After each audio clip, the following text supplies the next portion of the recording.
እንግዲህ ባቄላው ጣዕም እንዲሰጠን ምን መጠቀም አለብን? ቲማቲምና ሽንኩርት እንጠቀማለን ማለት ነው። ሽንኩርታችን በደንብ እናበስለዋለን ማለት ነው። ከቲማቲም ጋራ ጨው፣ ቅመም ምናምን እንጨማምራለን። ከዛ ቅመሞች ትንሽ ትንሽ ናቸው፣ ብዙም አላበዛውም ማለት ነው። ከዚህ ሩባ ነው ያደረኩት ማለት ነው። ጣዕም እንዲኖራቸው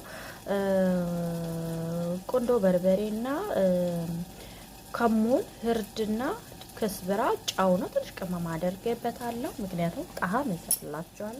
እንደዚህ አድርጋችሁ ቲማቲምና ሽንኩርታችሁ ከበሰለ በኋላ ተጨምሩበታላችሁ ማለት ነው። እንግዲህ ጫውንም ቅመም አታብዙ።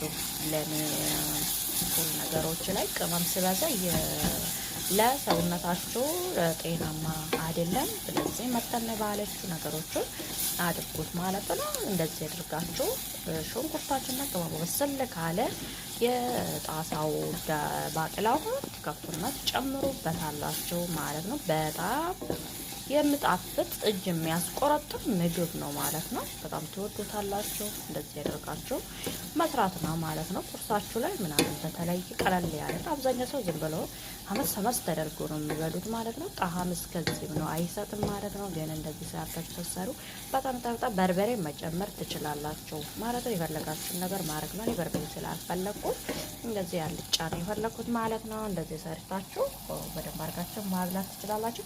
ቻናሌን ግን ሼር፣ ላይክ፣ ሰብስክራይብ ማድረጋችሁን አትርሱ ማለት ነው ሁላችሁ። እንግዲህ ባቄላውን ከፍተናል ማለት ነው። ባቄላው ሲከፈት እንዲህ ይሆናል ማለት ነው። ስለዚህ ይሄው እንደዚህ ከፍታችሁ ማለት ነው እንትና የማለት ትችላላችሁ ማለት ነው።